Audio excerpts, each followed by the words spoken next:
Hi bro, మీ పేరు? Vamsi bro. ఆంధ్రప్రదేశ్లో ఎన్నికలు వస్తున్నాయి కదా బ్రో, ఈసారి ఏ పార్టీ అధికారంలోకి వస్తుంది అనుకుంటున్నారు? TDP bro. ఎందుకు టీడీపీ రావాలనుకుంటున్నారు బ్రో? అంటే చంద్రబాబు నాయుడు వస్తే ఏమైనా ఇండస్ట్రీస్ వస్తాయని చెప్పి నేను టీడీపీ రావాలనుకుంటున్నాను. మరి 5 ఇయర్స్ జగన్ గారి పరిపాలన చూశారు కదా, మీకు ఎలా అనిపించింది 5 ఇయర్స్లో? పర్లేదు బ్రో, కానీ ఏమంటే ప్రజలపైన ఛార్జెస్ అనేది చాలా ఇంక్రీజ్ అయ్యి ప్రజలకి చాలా ఇబ్బంది అవుతుంది. సో టీడీపీ వస్తే దీనివల్ల ఏమవుతుందంటే స్టూడెంట్స్ కూడా ఎక్కువ ప్రజెంట్ అనేది వాళ్ళకి జాబ్స్ అనేది రిక్వైర్మెంట్ ఉంటుంది. ఇప్పుడు ప్రజెంట్ ఏం లేవు కాబట్టి టీడీపీ రావాలనుకుంటున్నాను. వైసీపీ పరిపాలనలో ఉద్యోగాలు అనేది లేవంటారా ప్రజెంట్ యువతకి? అంతే కదా బ్రో, ఎలాంటి ఉద్యోగాలు అయితే లేవు. మరి చంద్రబాబు నాయుడు గారి పైన అంత నమ్మకం ఏంటి మీకు? ఇక్కడ హైదరాబాద్ డెవలప్మెంట్ కావడానికి ఇండస్ట్రీస్ వచ్చినాయి కదా బ్రో, చాలా సాఫ్ట్వేర్ అవి. సో అందుకని చెప్పి నేను చంద్రబాబు నాయుడు రావాలనుకుంటాను. అలాగే చూసుకుంటే ఇప్పుడు చంద్రబాబు నాయుడు పవన్ కళ్యాణ్తో పొత్తు పెట్టుకున్నాడు.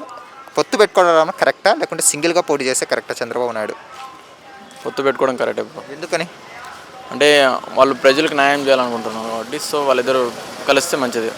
కానీ జగన్మోహన్ రెడ్డి గారిని ఢీ కొట్టే అంత ధైర్యం లేకనే పొత్తు పెట్టుకున్నారు అంటున్నారు చాలామంది. దాని గురించి ఏమంటారు? అదేం లేదు బ్రో, వాళ్ళు ప్రజలకు న్యాయం చేయాలనుకుంటున్నారు కాబట్టి వాళ్ళు కలిసి పోటీ చేస్తున్నారు.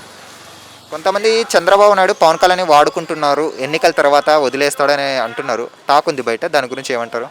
అదేం లేదు బ్రో, వాళ్ళిద్దరు కలిసి పోటీ చేస్తున్నారు కాబట్టి వాళ్ళు సీఎం అయినా కూడా వాళ్ళిద్దరు కలిసి ఉంటారు బ్రో. అలా ఏం జరగదు. అలాగే చూసుకుంటే వైఎస్ షర్మిల గారు ఎంట్రీ ఆంధ్రప్రదేశ్లో ఎలా ఉండొచ్చు సార్ కాంగ్రెస్ పార్టీ తరఫున? అది ఐడియా లేదు బ్రో నాకు. కాంగ్రెస్ పార్టీ ఉనికి ఏం లేదంటారా ప్రజెంట్ ఆంధ్రాలో? అక్కడేం లేదు bro, only TDP, Janasena, YSP అంతే బ్రో. అంటే ఈ షర్మిల ఎంట్రీ ద్వారా ఏ పార్టీకి నష్టం జరిగే అవకాశం ఉంది? అది మనకు తెలియదు బ్రో. అది అంటే అది ఫ్యూచర్లో జరిగేది మనకి ఎలా తెలుస్తాం, ఊహించే ముందునే ఇమాజినేషన్ చేసుకుని చెప్పుకోవడానికి కాదు కదా. సో ఐడియా లేదు సార్.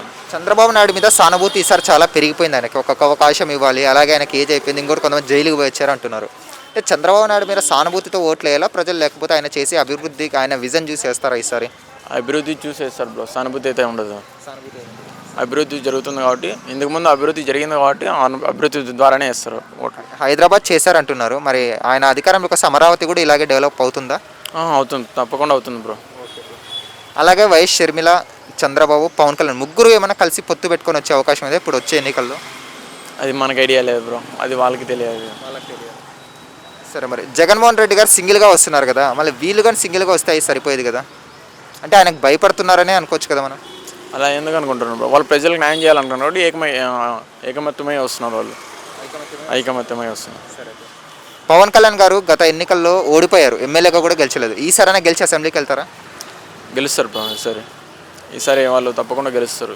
ఇద్దరు కలిసి పోటీ చేస్తున్నారు కాబట్టి వాళ్ళు ప్రజలకు న్యాయం, ఆల్రెడీ ఒకసారి ఛాన్స్ ఇచ్చారు, బై మిస్టేక్ ఇది జరిగిపోయింది అప్పుడు. సో ఈసారి రావచ్చు బ్రో. ఆంధ్రప్రదేశ్లో కుల రాజకీయాలు అంటున్నారు, ఎక్కువ కులాన్ని చూసి ఓటేస్తున్నారు అంటున్నారు, నిజమేనా అది? అలాంటిది ఏం లేదు బ్రో, అక్కడ ఏపీలో అలాంటిది ఏం లేవు. ఓవరాల్గా 2024లో ఏ పార్టీ ఆంధ్రప్రదేశ్లో జెండా ఎగరవేస్తుంది? మొత్తానికి అయితే 3 ఈక్వల్గా ఉన్నాయి బ్రో.